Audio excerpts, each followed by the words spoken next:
Locals say it was the weirdest day in memory in the small bush community of Beagle Bay.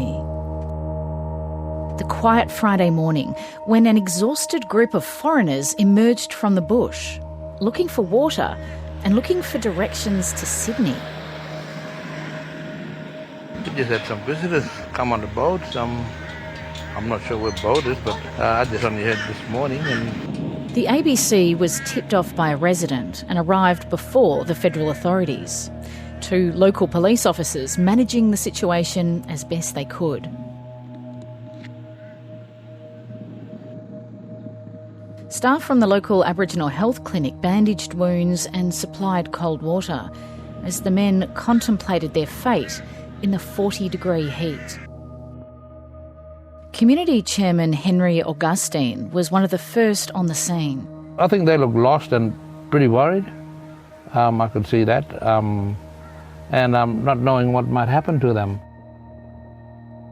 One of the men agreed to be interviewed. He said he'd travelled to Australia by boat before, a decade ago, but was deported back to Pakistan. The Pakistan situation is really bad. And they kidnapped me, they torture me, they kidnapped me for 3 days, they capture my property, many things they did with me. And that's why I left Pakistan again. He said he'd paid thousands of US dollars to board the boat to Australia with no idea where they'd landed. It was so difficult. From the beach when I arrived here, after that, because we had no idea that time, and we went to the jungle, and jungle was so like a big jungle, and we lost our mind that time. And we have little bit water, but we drink, and it's so difficult. And that's why I'm saying I feel we are dying. 730 has been unable to verify details of his claims. Minutes later, another carload of men arrived. I didn't have a clue where they were or what they're doing and what's going on, so we just took them home and gave them a feed and water and a shower. And did they tell you anything about what had happened? Were they on the same boat as the 21 men found earlier in the day? I guess they were, but they just said they were meant to land at Darwin. But when I showed them on a map, they were wanting to go to Sydney. Several hours later, a third group of men was discovered hiding behind a vehicle at a local Aboriginal campsite.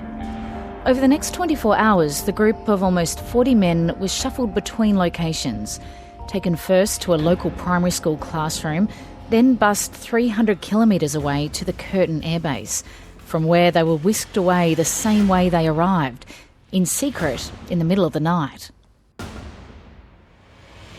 Locals have taken 730 to the remote bay where the boat is believed to have landed, where rubbish and discarded clothes were found littering the beach. Some of the men have reported hiding and walking for days before being discovered. There's a sense of irony here among locals that they've found themselves on the front line of one of the thorniest political and policy issues that the government faces, border protection.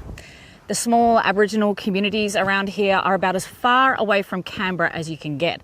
They struggle with very limited infrastructure and telecommunications. And they say they're just not equipped to be intercepting and caring for asylum seekers who rock up on this remote section of coastline. Here I go again on my own. Community leaders like Henry Augustine say they're happy to help, if only the authorities would engage with them. The rangers, our local rangers, they look after country. It's their backyard, of course, their home. It's just common sense, really. It's to have that and use the people that's from there. Do you reckon just as sort of eyes and ears on the ground, or maybe actually give them some powers? It's eyes, ears, boots, people, health, everything on the ground right there. And that showed what happened on the weekend here at Beagle Bay. It's only been a few months since another boatload of men arrived on the northern tip of Western Australia, and residents are concerned more boats will follow.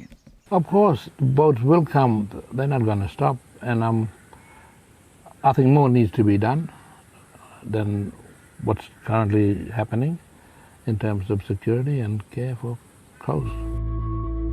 The number of people arriving by boat has dropped significantly over the last decade, but the scenes at Beagle Bay have triggered another political row.